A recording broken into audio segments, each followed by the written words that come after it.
So we talked about the compatibilities last time, and the time before that. And last time we started to talk about stability of wrong views. And that led us to the teachings of the Vimalakkhati Nadesa. And that is for the 4 reliances.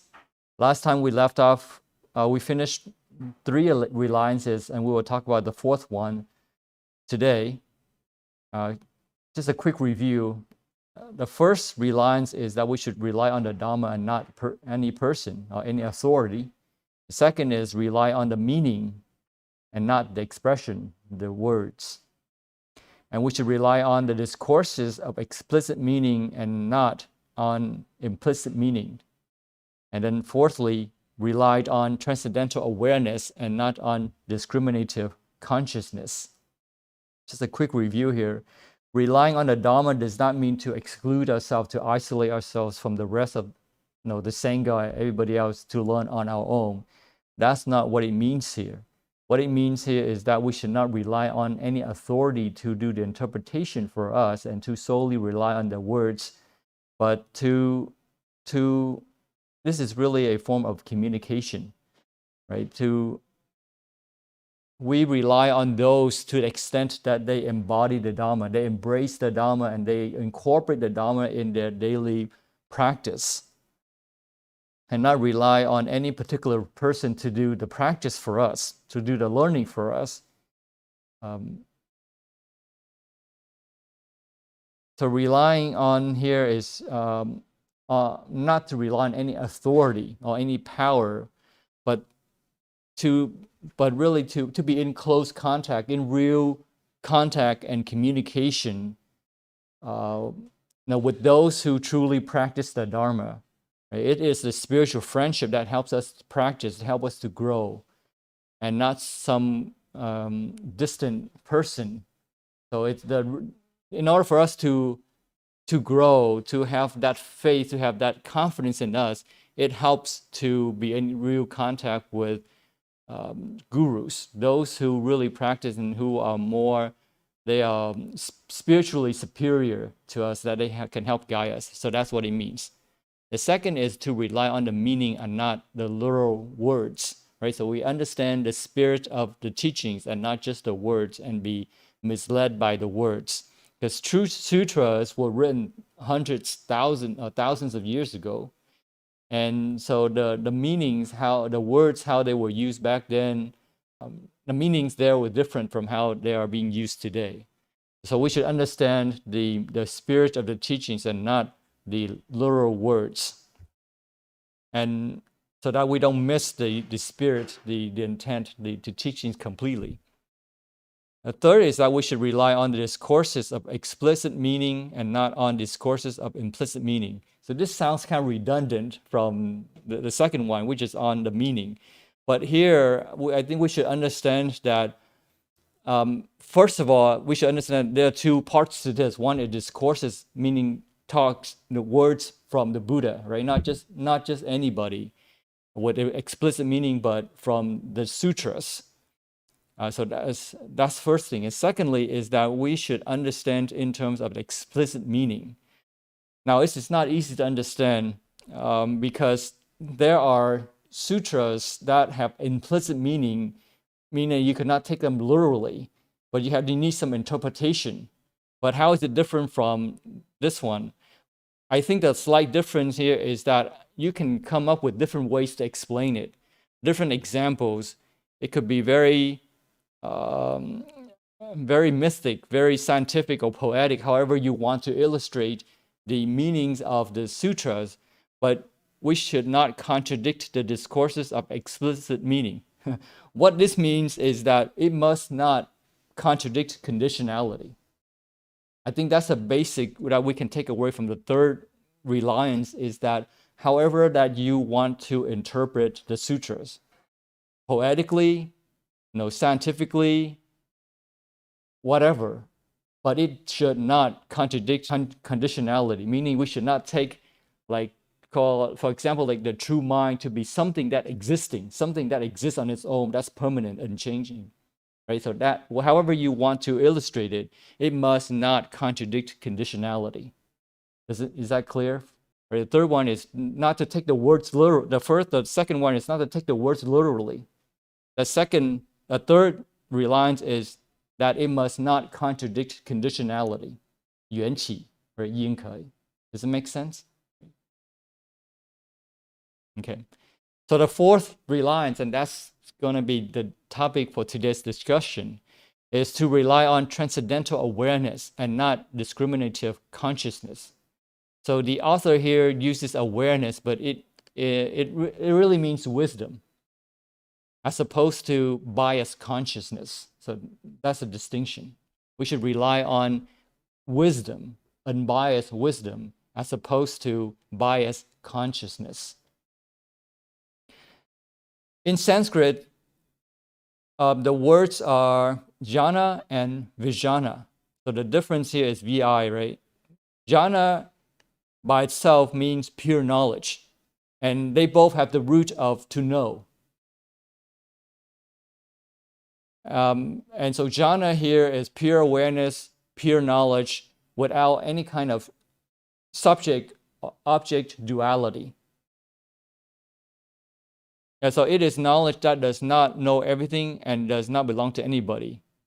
But even though it does not know anything, meaning that it's not being relative, but it is all knowing, but yet not unknowing. And it is clear, non-dual shine. It is non-duality. 不二法, right? 不二法. So Vijna here, so VI, that's the difference between Vijna and jhana. So that's jhana is pure knowledge. Vijnana is divided knowledge. 分别心, 分别, 单分别. Because of, you have this divided knowledge because of your attachment, because of your bias, differentiation, discrimination, prejudice. And it is divided between subject and object. This is me, that's you. So that's differentiation. It's all egoistically driven. It's between the mind and mental objects, between the ego self and the world, right? Me and the world. And within the subject-object framework. Therefore, this vijnana is limited in and distorted in what it can understand. And so this is called discriminative consciousness. Jhana is non-discriminating wisdom, essentially, and it sees reality as it is. And it's not distorted. Whereas vijnana, how vijnana arises is based on the sense organ and the sense object, and plus attention. Therefore, you have this sense awareness. So again, I'm using awareness here, and the author using transcendental awareness. So it's awareness. So again, don't be misled by words, but here is bias knowing, bias awareness, prejudice awareness. And therefore, it's limited and distorted. And it's because of the ego that distorts us. Right? You see something, you hear something, but the ego, because the bias that it interprets it differently from other people who may have a different mindset at the time. So that's the difference mainly, right? Jhana and vijnana. One is wisdom, the other one is consciousness. And again, consciousness comes about because of our sense organs contacting the sense object. And when you add attention to it, you have this sense awareness. In the Yogacara, right, mind only, 唯识, 于thức, it enumerates 8 consciousnesses, 8 vijnanas. The first category belongs to the 5 sense consciousnesses, meaning your sight, your smell, your taste, your hearing, your touch. Those physical senses constitute the 5 sense consciousness. And then the second category, which is the 6th consciousness, is the mind consciousness. And that what you use to differentiate between wrong and right, good and bad, your preferences, if you will. And then the third category, I should say there are four categories total, right? The five sense consciousness being the first category, then the sixth, the seventh, and then we'll talk about eight. The seventh is called soil mind consciousness. And according to the Princeton Dictionary of Buddhism, the seventh, it's called afflicted. Klista is called afflicted mind. Afflicted mind or afflicted mentality observes the foundational consciousness and mistakenly conceives it to be the self. So essentially, you associate this seventh consciousness with the ego. So you can define that the sense consciousness being the ego. It's different from the mind in a sense that the mind just differentiates whatever it sees. The soil mind consciousness goes one step deeper, that it makes this egoistic attachments to whatever it sees. Then there is the last category, the fourth category, or the eighth consciousness is called store consciousness. The work of the spiritual life is to transform these eight vijnanas, these eight consciousnesses, discriminative consciousnesses, into five jhanas, into five wisdoms, essentially. So when we say we practice Buddhism, Xiuxing, right, Tuhan. When we say that we are practicing Buddhism, what are we practicing? Essentially, from this perspective, we are transforming our discriminative consciousnesses into wisdoms, five wisdoms.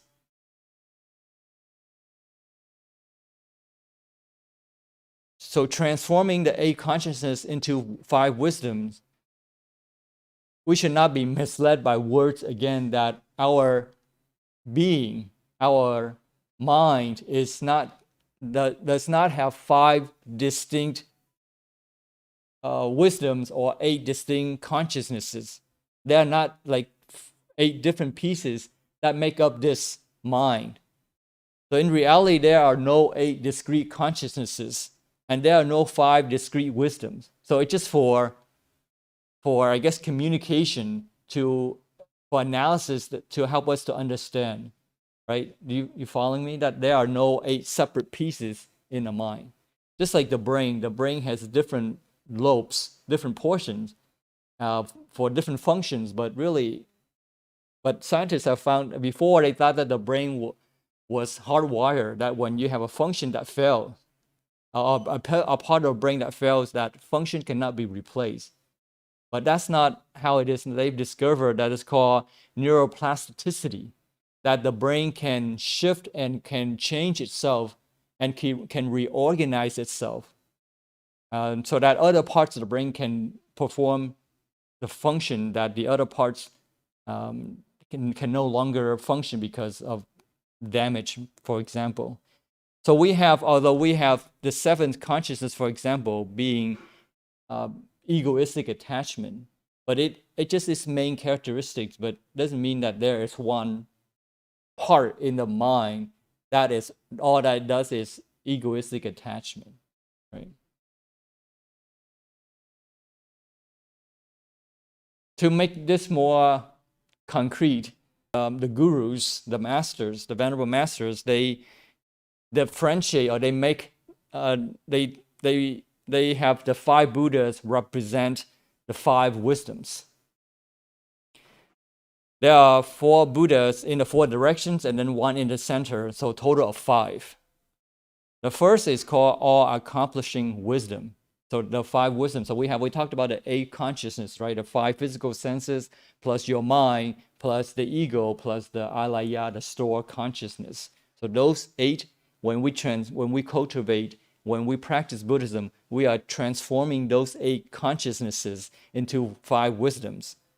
And the first wisdom is called all-accomplishing wisdom. The second is called mirror-like wisdom. And the third is called wisdom of equality or sameness, all distinguishing wisdom. And then there's all these 4 Buddhas are representations of all aspects of the Dhammadhatu, the wisdoms of Dhammadhatu, the Dharma world, which sees the entire universe as fully pervaded by or as manifesting reality. So those are the 4 wisdoms, and then the 5th wisdom is the center of the mandala, which is like a perfect circle, and that is symbolized by Vairocana Buddha. So the main point of all this is that Dharma can be truly, deeply understood only by means of transcendental awareness. It cannot be understood by means of discriminative consciousness. So as long as we pursue something egoistically, we study the Dharma egoistically, for fame, for fortune, for merits, for luck, whatever, you can never discover your 5 wisdoms.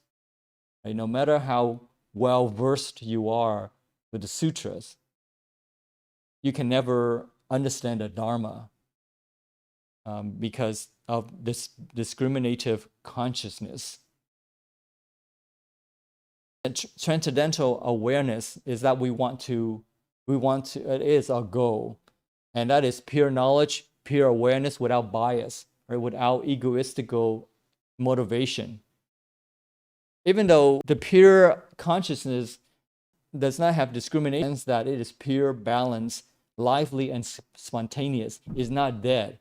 The discriminative here, right, from the egoistic sense, but the pure awareness is transcendental because it has gone above the egoistic level. But this doesn't mean that it's dead. It's not lively. It is very lively and spontaneous. It can move in any direction as needed.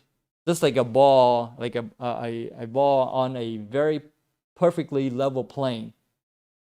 Because it's in a perfect level plane that doesn't move, but doesn't mean that it's dead. But if you tilt in any direction, it can spontaneously respond. Right? So this pure awareness is very lively, but it's not being egoistically driven. Does it make sense? So that is why in the 4 reliances, the 4th is that we should rely on transcendental awareness. And before we can rely on transcendental awareness, we need to understand what is transcendental awareness and how to develop it.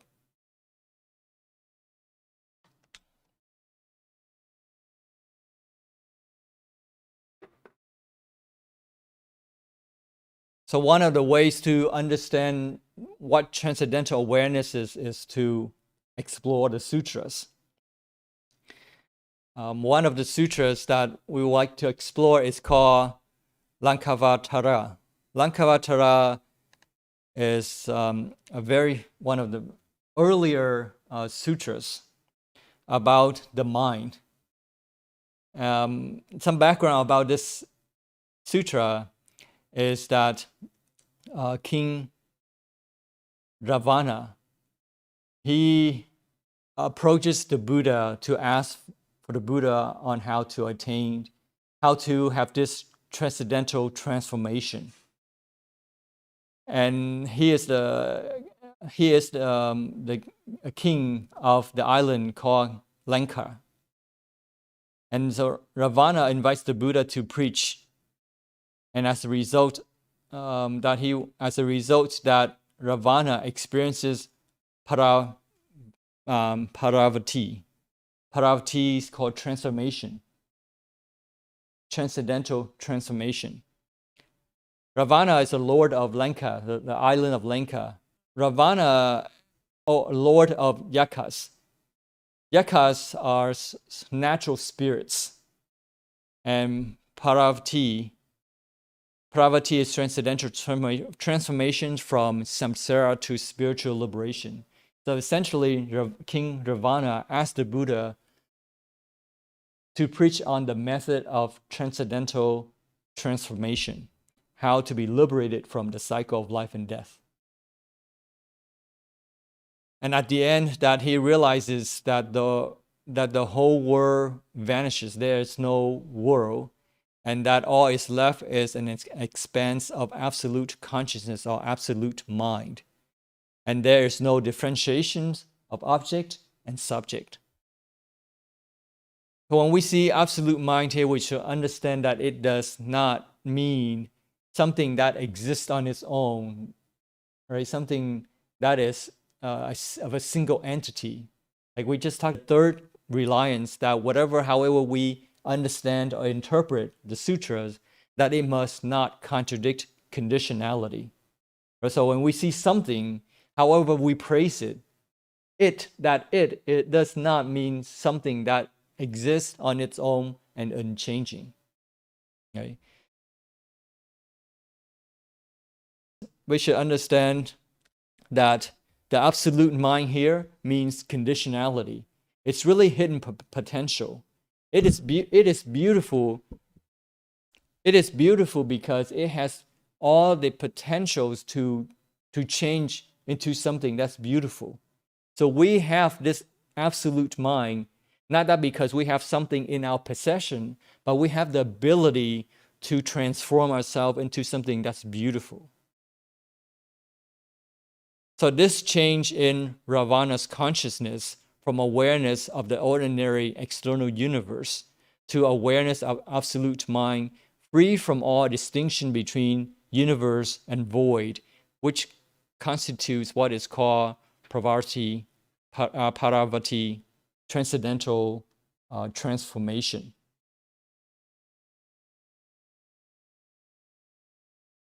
So how does this all work? How does this happen? How does this turning about happen? Well, it happens in our consciousness because the eyes, our sight consciousness does not come from the eyes. So going back to our analogy of the brain, neuroplasticity, before scientists believed that the seeing was in the eyes. And then later on, I was reading a book about this scientist, very, very intelligent. He spoke different languages and he was a master's in different disciplines. And he started to question, do you need to have eyes to see? Do you need to have ears to hear? And so he was asking questions that were not conventional.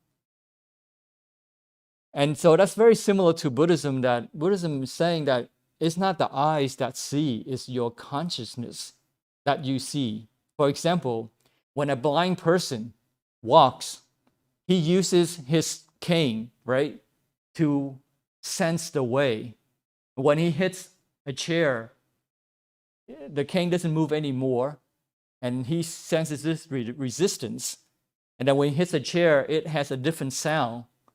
And it has a different feeling based on his hands when he holds the cane. When he hits something that's soft, that's hard, or when it produces different sounds, he starts using his ears to map his environment. So his seeing, he can see a 3D space of environment around him, but he's not using his eyes.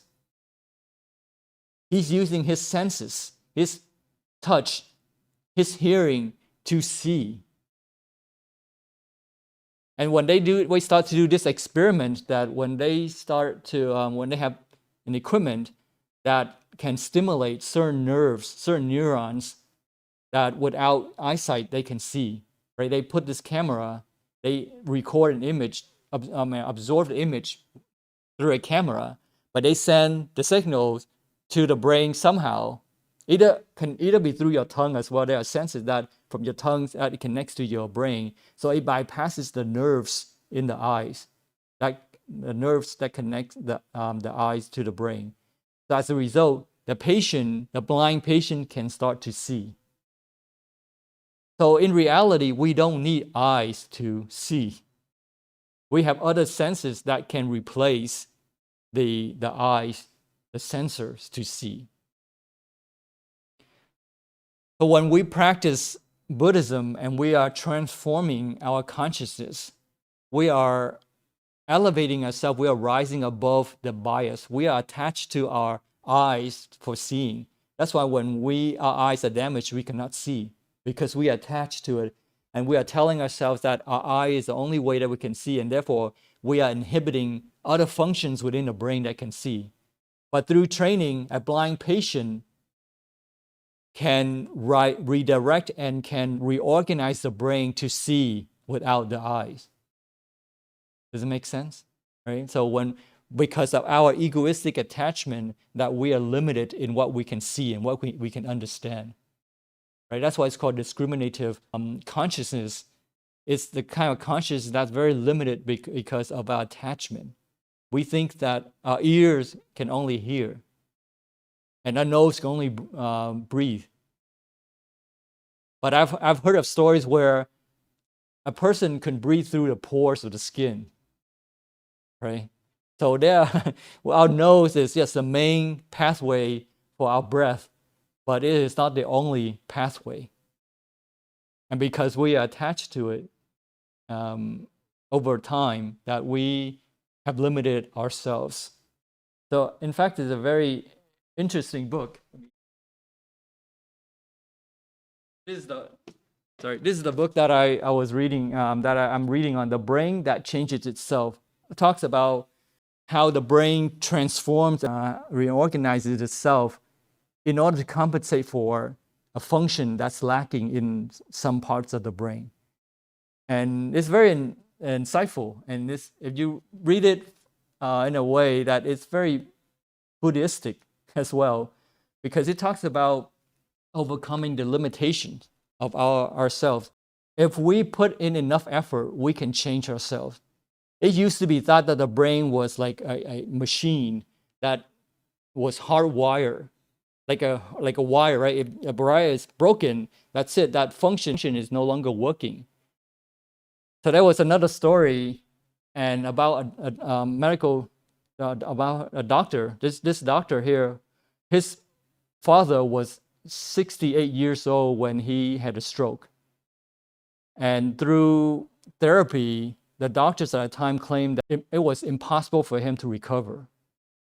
They put him through several weeks of therapy, and they said he hasn't changed. It's impossible for him to change.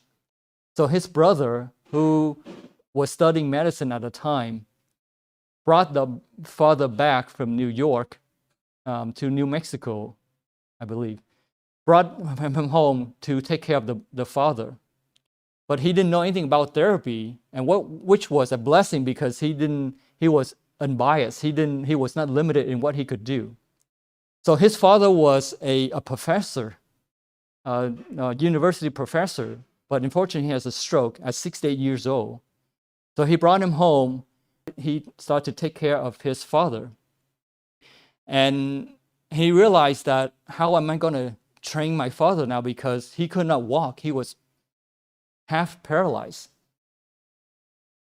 So what he did was say, well, when we start out as babies, we all crawl. So he made his father to practice his muscles by crawling.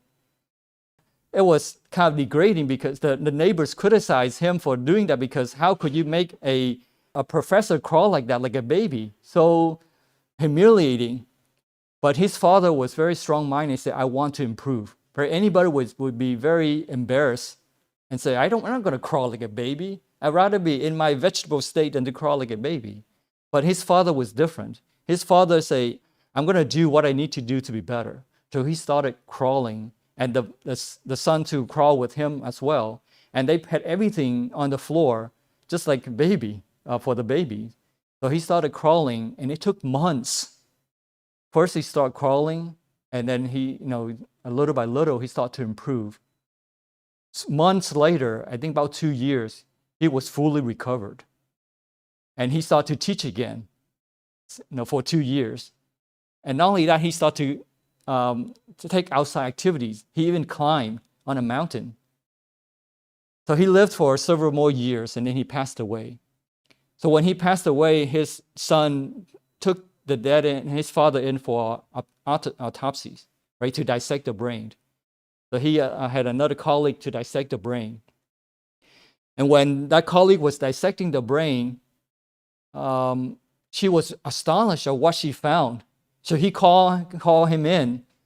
The doctor's brother, who was also a medical doctor too, called him in and say, "This is amazing. The part of the brain that was controlling his motion was completely damaged, but he recovered." At that time, they didn't have any brain scan, so they couldn't really tell. But it was normal for people to have autopsies. So they were so shocked that that part of the brain was completely damaged, but he was able to speak, was able to walk and climb like a normal person. So that made them believe that the brain somehow reorganized itself because of its determination to continue and not to give up, to keep to practice and to utilize the function, the hands, that the weak side of his body, that the brain gave in, if you will, and start to organize itself to meet the demand, his demand, if you will. You understand what I'm saying, right? So when we practice Buddhism or anything in the world, we don't give up. We face difficulties. We face hardships, but we continue to push, and we can change our consciousness. At first, it's very difficult, but it will be easier once you have this developed a path. So at the beginning, when he was crawling, it was very difficult because he was not used to it. The part of the brain that was not used to doing motion was not activated.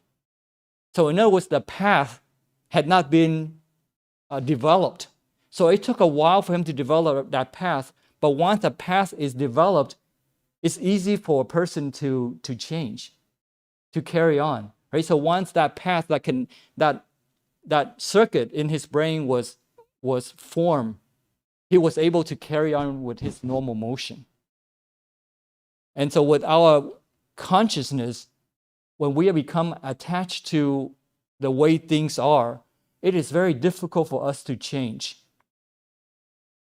But if we know that it is good for us to change, and we are committed to that change, and we continue to put in the effort to change, we will develop that path, and that path will become clearer and clearer. Just like the pasture, right? You have no path, but you continue to walk that path. That grass that you step on, it'll spring up at first, but eventually you make a path, and when you see, you can see clearly of that path. So same thing when we get into this habit, we continue to practice spiritually and continue to transform our consciousness, we will develop that path, and it will be very easy for us to follow that path. Does that make sense? So all this about the turning about is a transformation of our consciousnesses into wisdoms. And that's what cultivating Buddhism is about, is to change our consciousnesses. So Vijnana is conscious, discriminative consciousness, refers to awareness of an object not just in a pure mirror-like way, but in a way which discriminates the object as being a particular type or belong to a particular class, species, and so forth. Because of our egoistic attachment that we want things to be in a certain things. And this is normal. The brain likes to categorize and put things in their places so that it can recognize, so that it can function more optimally.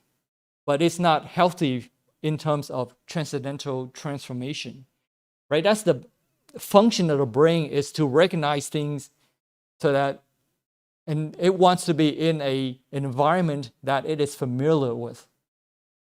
It wants to be in a familiar, comfortable environment for survival. That's ego, but if we get stuck in that, then we can never grow. So it is normal for the brain to want to put things in their places so that it can recognize. Right? When I see you, the brain sees you, it knows who you are, it has some history, so I can interact with you in a certain way. Whereas as a stranger, now I have to burn more calories to understand that person. Take then it will take time. It will take time to understand that person. So it's not very optimal.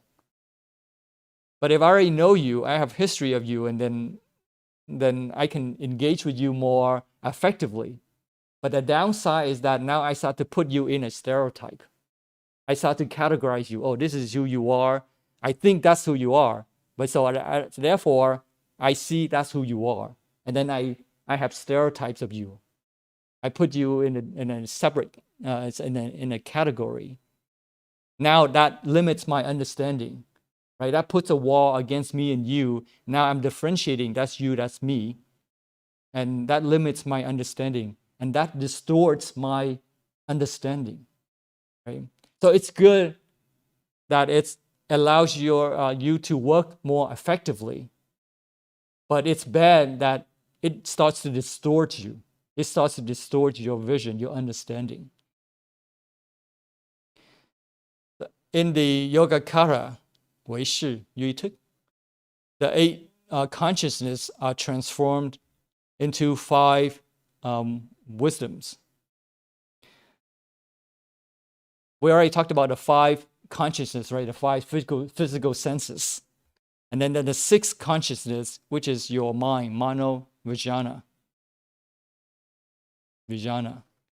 And which is the discriminating awareness functioning through the mind, through the brain. There are 2 aspects to the mano vijnana, the mind. The first is that it's ideas of sense. So it's the mind's awareness of impressions presented to it by the 5 senses. It takes in the data and it recognizes, oh, this is red, this is white, this is good, this is bad. So that's how it knows that's something to differentiate because of the data that it receives. The second, that is awareness of ideas which arises independently of sense perception. Sometimes you don't even have to listen to a joke and you still laugh because you run this funny story that you heard years ago that you are no longer hearing now. But when you remember it, you start to laugh because it triggers that humor mode in you. So one is that it senses physical data externally. The other is internal. So it doesn't need external data to have that awareness. The mano vijnana, 6 consciousness, the mind. First is ideas and impressions which arise in the course of meditation. As when one experiences light which doesn't have its origin in any sense impression, but it comes in the mind. So when we sit meditation, we see something, we sense something. We understand, we know that we are sensing something. So that's the first characteristic. The second is imagination, comparison, and reflection. You think about it, or you think about your plan. You start to plan what to do, or you plan your course of actions. If I take this step, what's going to happen? And if the other person takes this step, how should I respond? The third is perceived in dreams, which come not from any sense impressions, but directly from the mind itself, right? So those are the 3 characteristics of the mind. The seventh consciousness is called afflicted or suffering mentality. And this defilement here is the source of suffering. In other words, it's the egoistic, selfish craving that's the source of suffering. So if we want to eliminate suffering, we have to deal with this egoistic attachment. So it's not the mind that, oh, I'm going to close my eyes, so I don't have this consciousness, or I try not to think about anything in order to have, to have a clear mind. That's not how it works. But if we want to eradicate suffering, we have to get to the source of it, and that source is the ego. And the reasons that it's a source of suffering because once you have this ego established, and you believe that you have this fixed, unchanging self, and which is the ego. As a result of that, the world around you becomes different. Therefore, you have this dualistic view, understanding of things, because you have yourself and you have others. You have the world around you are two different things. So this dualistic mode of discriminative awareness is what characterizes the way that we usually live and work. But in order to get to the seventh consciousness, it's not easy. We have to get a way around it. We cannot get to it directly, and we will share with you in a little bit how to get to the seventh consciousness. Even more difficult is the eighth consciousness. That's even deeper, that it is completely hidden from us normally. There is no discrimination, just awareness. That's the eighth consciousness, Alaya. Alaya means repository or store or even treasury. You heard of Himalaya, Alaya, Himalaya. That's what it means, the repository of snow. That's Himalaya. So this store consciousness has two characteristics. One is called relative Alaya, and the other one is called absolute Alaya. The relative Alaya consists of or contains the impressions left deep in the mind by all our previous experiences. In other words, our karmic seeds, all that we thought about, spoken about, or performed, deeds, acted on, all those things have become impressions in our mind, deep down in the eighth consciousness. They are called karmic seeds. Once you perform a karmic deed, once you sow a seed, it remains there, and nothing is absolutely lost. Becomes this seed, impressions. These impressions are not passive. They are active impressions left like seeds in the soil. And when the conditions are favorable, they sprout up and produce fruits. He says here, nothing is absolutely lost. I want to elaborate a little bit on that. When we have an impression in the mind, we are planting a karmic seed.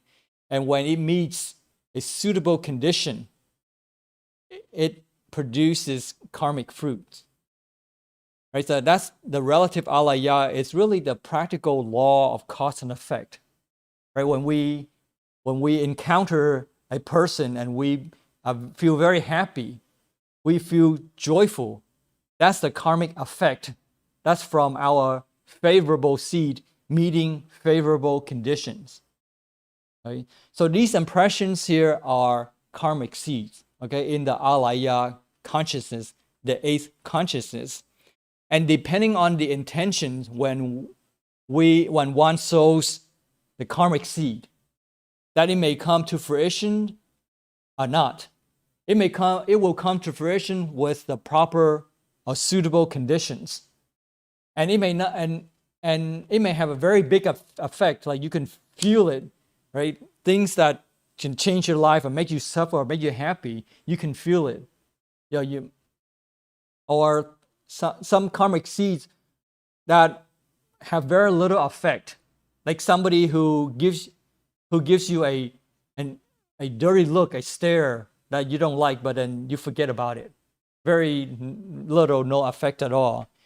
And some karmic seeds lose their karmic momentum, and over time, they do not produce karmic effect. It's not that they don't come to fruition.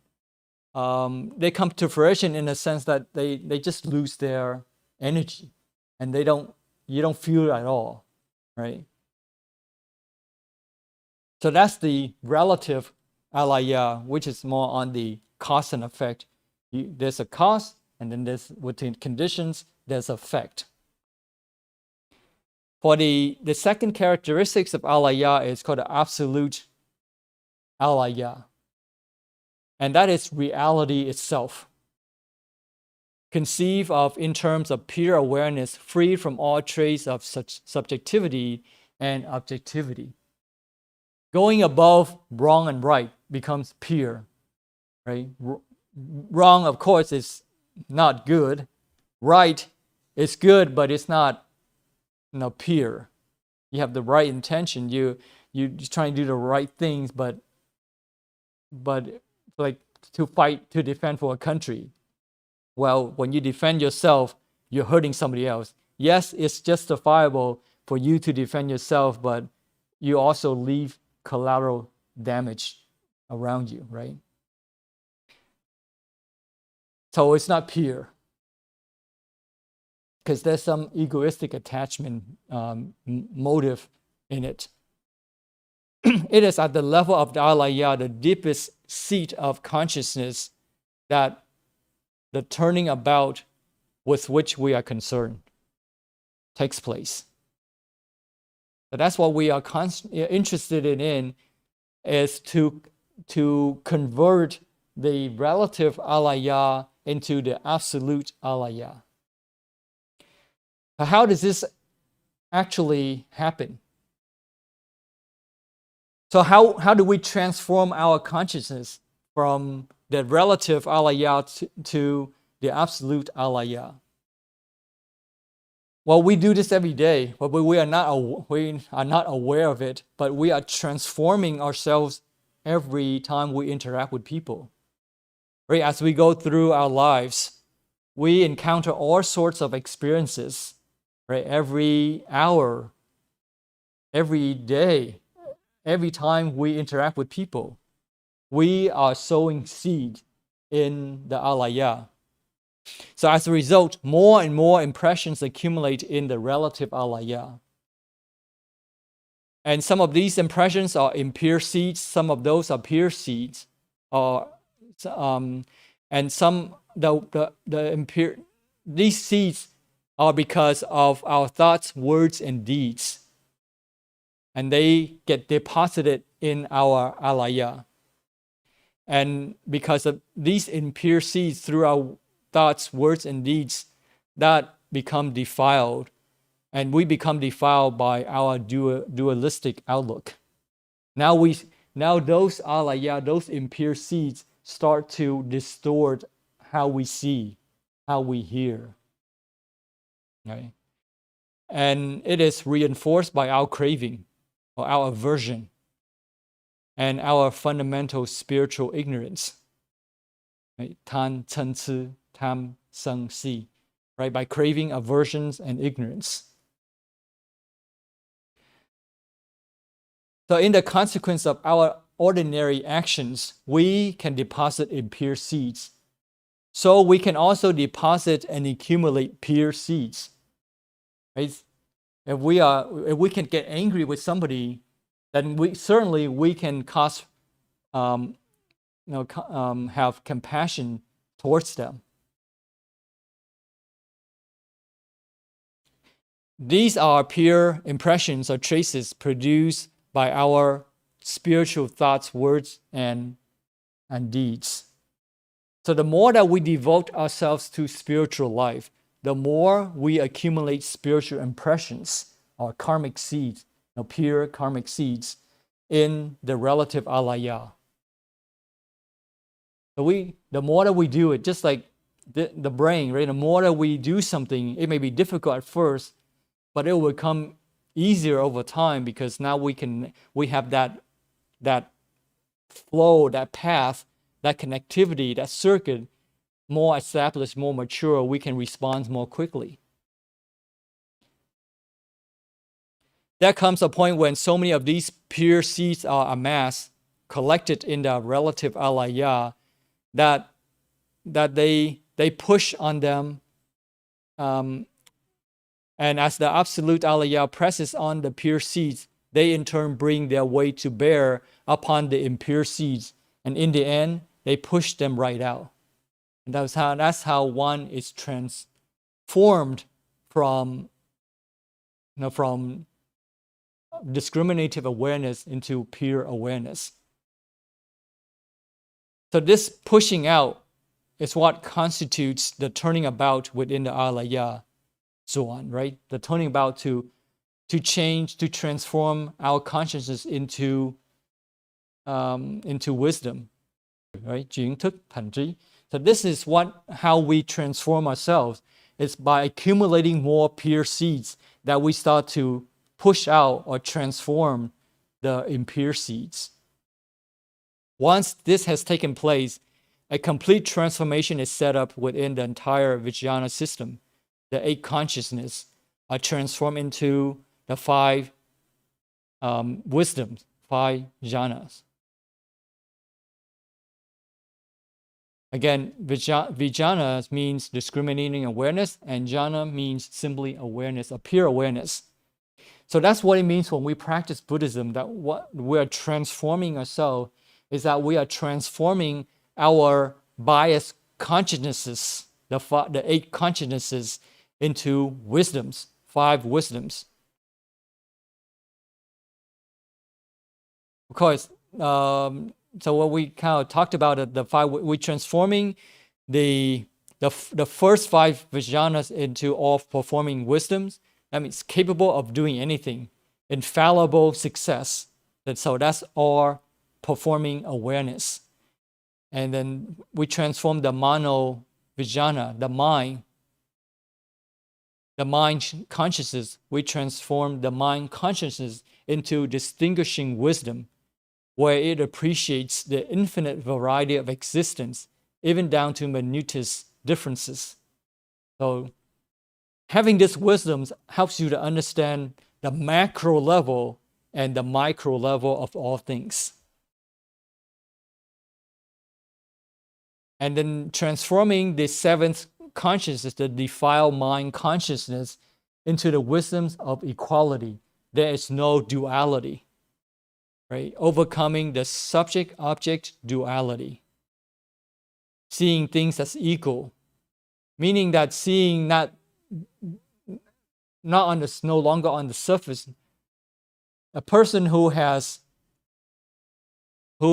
this wisdom of equality is no longer fooled by outside appearances, but can see the intrinsic nature of that person's potential.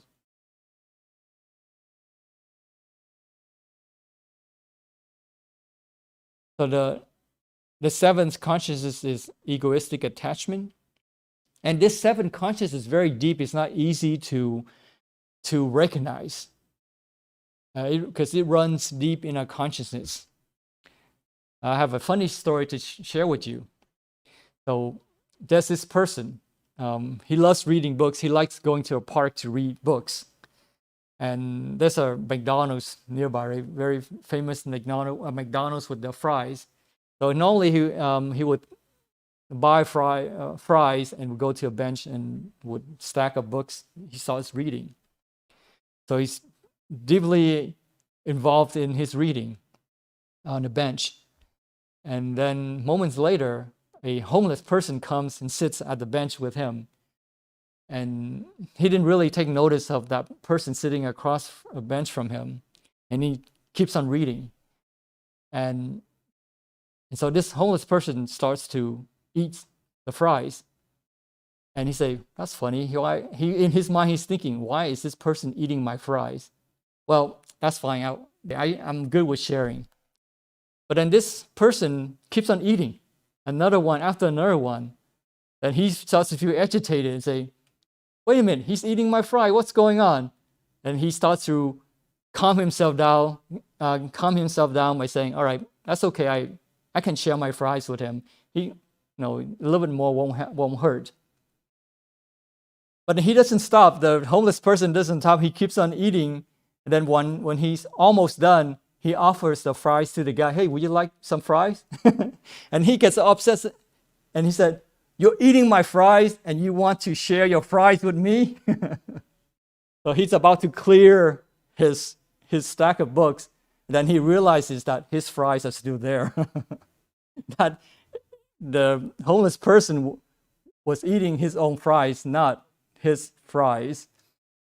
So At the beginning, he was happy to share because it did not touch his ego. But the second time that he realized that he was upset was because his sharing became a deficit to his ego. That's when he got upset. So when we do something, we can share easily as long as it doesn't impact our ego. But as soon as it negatively impacts our ego, our benefits, then we start to get upset. We start to become defensive. And so the ego runs really deep. And unless you have awareness, you can get angry really quickly or be happy very quickly. And it is not true happiness, or you're being truly angry, but because of you being egoistically fooled, right? And so for some people, they don't recognize that, and when they become angry, they believe that's them, and they justify by saying, that's who I am. So I have every right to be angry. So he doesn't see that he's being fooled by the ego.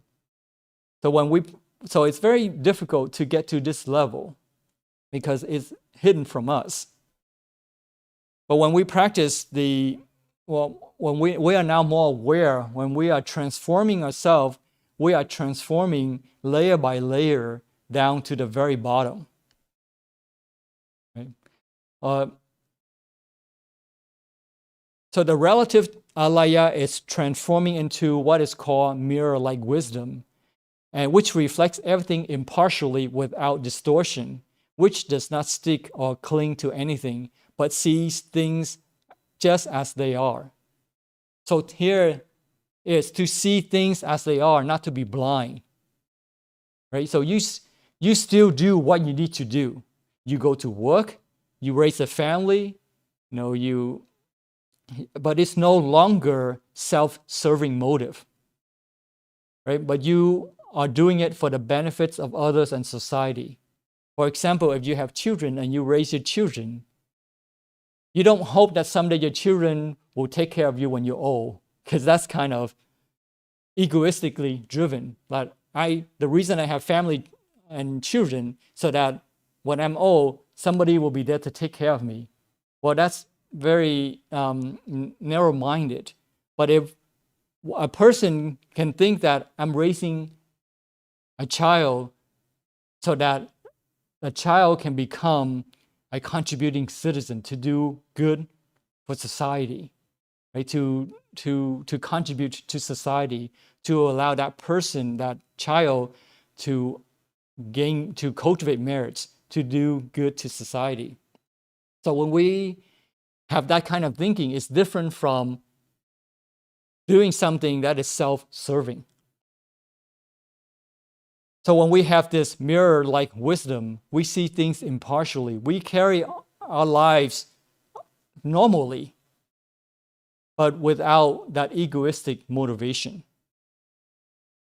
The absolute Alaya is not transformed at all. The absolute one, because it is what it is. It does not need to be transformed. So after the turning about, after this transformation at the Alaya level, the age consciousness becomes 5 wisdoms. And that is the result of pravti transformation, right? From an unenlightened level to an enlightened level. So this is all technical and this is all very abstract. So how do we make it more practical? Again, pravti is transcendental transformation from samsara to spiritual liberation. Because this is not all accident. The fact that we have this spiritual liberation is not an accident. According to Yogacara, 唯识, right? You took up 唯识学. We normally function only on the basis of the first 7. Our 5 sense consciousness function vigorously all the time when we are awake. The mind consciousness, the 6th consciousness, keeps on functioning whether we are awake or asleep.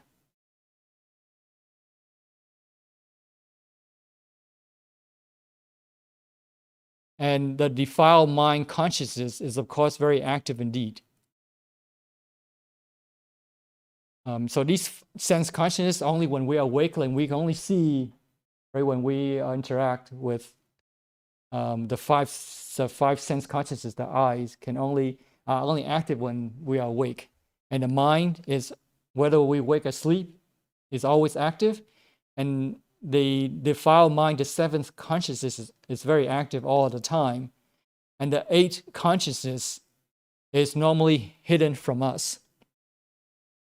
So in other words, we have no way of really accessing the seventh consciousness or the eighth consciousness normally.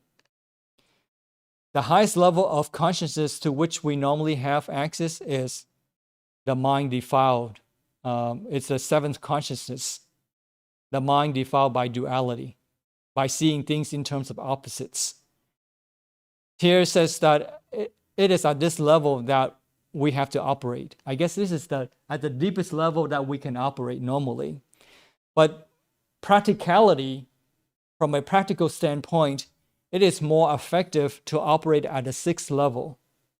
And I've heard this from several Venerable Masters. They said that it is more effective to transform our consciousness into wisdom at the sixth level.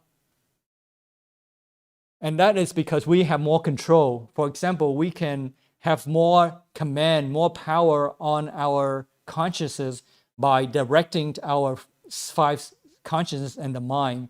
Right? We have more power. It requires more effort to deal with the seventh consciousness. It is more effective, but it requires much more work. So for us, if we don't have that ability, then we should start with the sixth consciousness to control the mind, tell the mind, no, stop, digressing, concentrate the mind. We have more power over the sixth mind than the seventh mind. For example, we take up on this dualistic practice with the meditations, with the mindfulness of Amitabha. But our goal is done dualistic. So our practice is dualistic. We have to differentiate. This is good, this is bad. I should go to attend Dharma assemblies, I should attend lectures, and I should not waste my time watching TV and things like that. So we're still differentiating. That's still dualistic. But our goal is non-dualistic. So when we sit in meditation, we focus on our breathing as opposed to allowing our thoughts to wander. It's still dualistic. We practice mantra, we recite the mantra, we are mindful of the name Amitabha as opposed to something else to allow our selfish craving to arise. It is still dualistic. But what happens is that we are leaving impressions. Even though these are dualistic impressions, they are skillful impressions left in the mind. So impressions of a better type are left, right? Better than the other kind that would only bound you to the cycle of life and death. So these pure seeds, as Yogacarans call them, are accumulated. So when we sit in meditation, we try our best to raise awareness and to not allow our minds to wander aimlessly. We are training ourselves to plant pure seeds.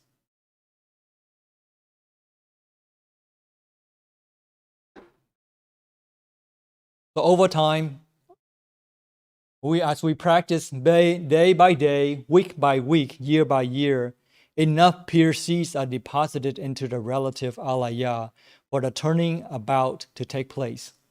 So therefore, we should not feel discouraged when things don't go our way. We get distracted. We cannot concentrate for a long time, but we continue to accumulate pure seeds. We continue to develop that path, to continue to develop that that path in our spiritual mind, in our mind, that over time it will become easier. But But it's easier said than done, right? We can easily become discouraged. You may think, well, I've been meditating for several weeks or months or years now, but I have not. I'm still not enlightened. I haven't entered the stream. So you start to doubt yourself, and you feel like you're not getting anywhere. The important thing is to carry on. Right? All this work has to be done at the level of the defiled mind consciousness in order to produce the required results at the level of the Alaya. We all have to do this work in order to change the foundation deep down. We cannot give up. You have to continue to proceed if you want an effect. So the question is, why is there no change, improvement in our practice? Right? We put in efforts for years after years, but still little to no improvement. Ramana Maharshi told a little story. He said that once upon a time there was a man who wanted to split an enormous rock in two pieces. So he took a sledgehammer and started pounding on it with all his might and energy, but then nothing happened. And then he was astonished, so he took the sledgehammer again and stopped pounding it one more time, gave it another blow, and still no scratch. So he continued to do it third time, fourth time, and still very little scratch. And then he said, this is the last time. He gave it all his might and he pounded the rock one more time, and then it split open. Right? So after he did it for 19 times, nothing happened. But in the 20th time, the last blow, it opened up. So he said, so were all the 19 times that he hit useless? Of course not, right?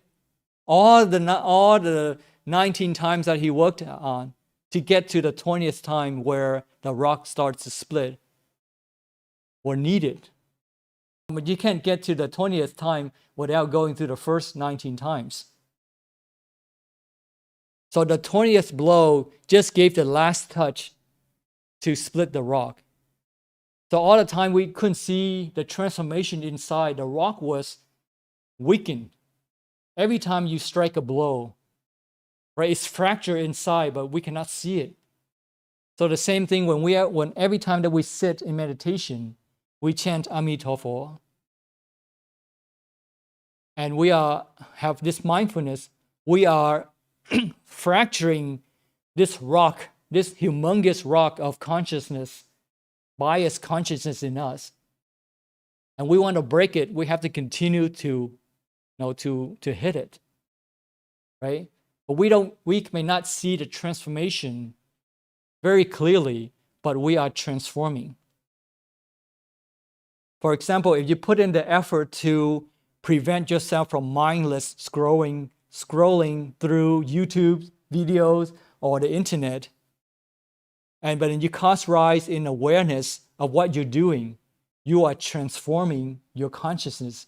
You are hitting that rock of consciousness. You are fracturing that rock of consciousness. You may not see it, but you are changing. You are transforming. But if you stop there, you give up, you continue to allow yourself to scroll through the internet mindlessly just to kill time, then you are not striking that rock. Right? But you say, no, stop. I only need to look on the internet for what I need to learn. And you are aware clearly that what you're doing, right? Then you are fracturing this rock of consciousness. Does it make sense? Right? So every time you put in effort, you become difficult on yourself. You are fracturing that consciousness. So some of these things may sound very difficult, but these are the things that I put into practice. I'm not being easy on myself.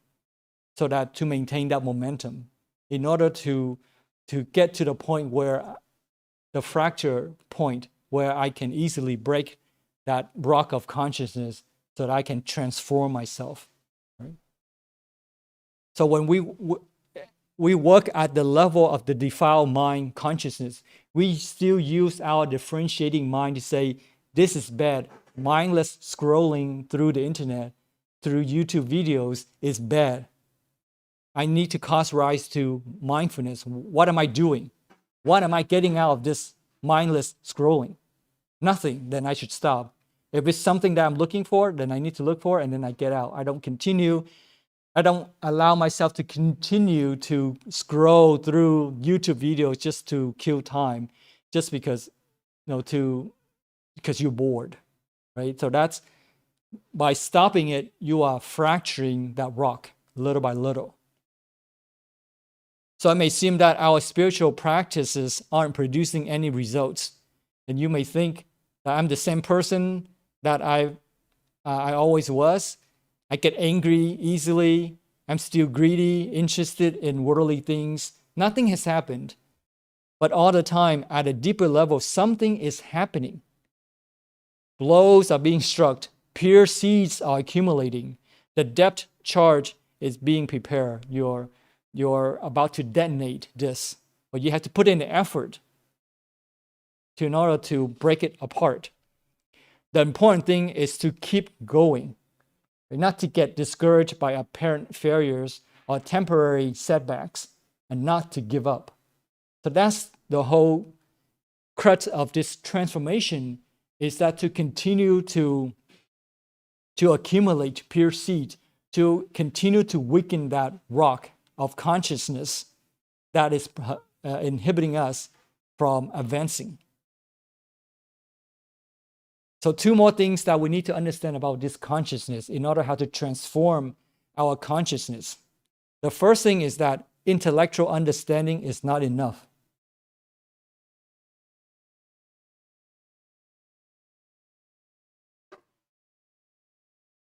If we want to have transcendental transformation, we cannot rely on intellectual only. Our intellect is important, but it is not the only way. If we rely on intellectual understanding, then that is not good enough. In the Lankavatara Sutra, it talks about spiritual experience and conversion. In order to have this conversion, this transformation, there needs to be a tremendous change in our mode of awareness, our way of looking at things, right? Our behavior. For there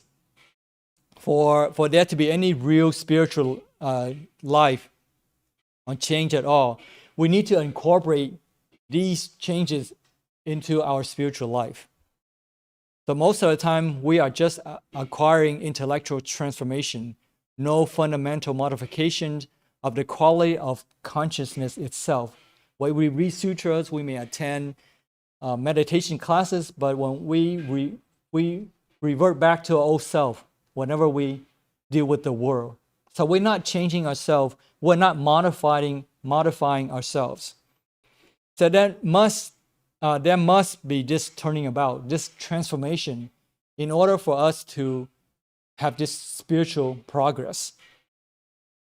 So that's the second. That's the first point. Is that spiritual understanding is not enough. It needs to be deeper than that.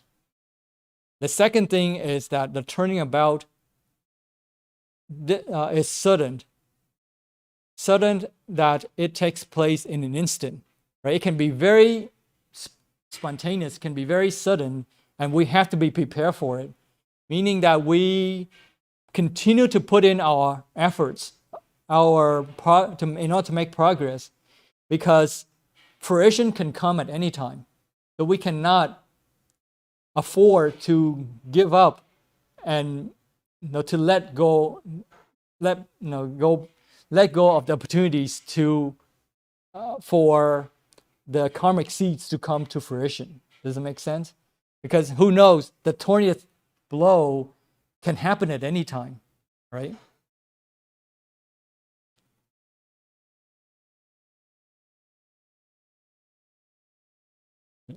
So there are no shortcuts. A very great deal of discipline, training, and meditation is necessary. Right? There's no shortcuts. For example, when in Pure Land Buddhism, we talk about joyful faith, right? 自心信要, right? 积tâm tín nhạo. It can happen without our knowing, but it takes a long time. It takes a long time to cultivate it. It may take a lifetime to cultivate this joyful faith. And then migration to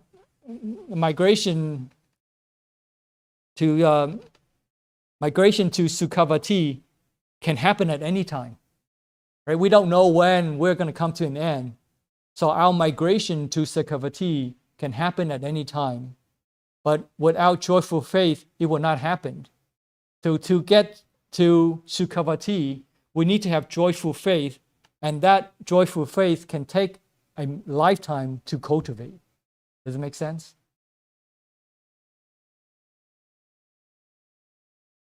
The experience may come suddenly in a flash, but the process of bringing up that experience takes a long time. It may take a whole of your life to cultivate it, to get there.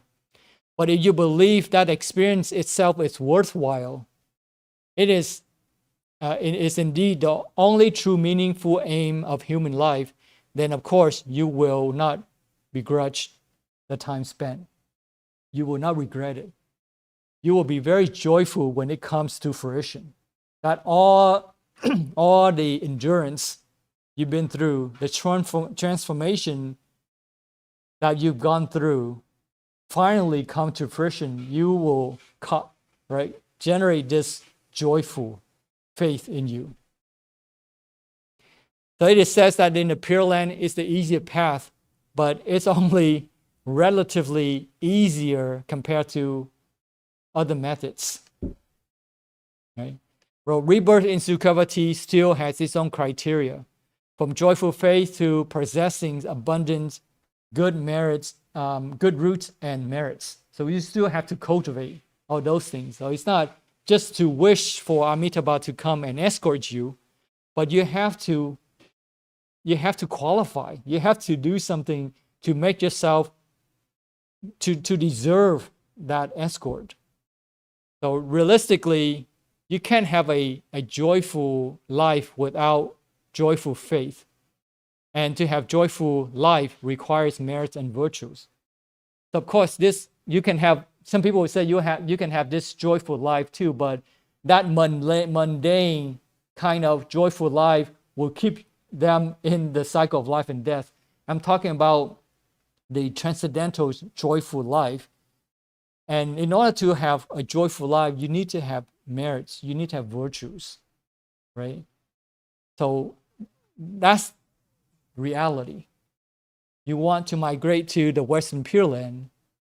That means that you deserve to be in the Western Pure Land. You need to have this joyful faith. And in order to have joyful faith, you need to have merits and virtues as a foundation. So to have spiritually joyful life, the consciousness has to be transformed at the deepest levels. And that will require time. You cannot force yourself to change. Change is only natural if you're willing to accept it. And if you're willing to accept it, that means you can see its value and you're open to it more, you're receptive to it. Does it make sense? Right?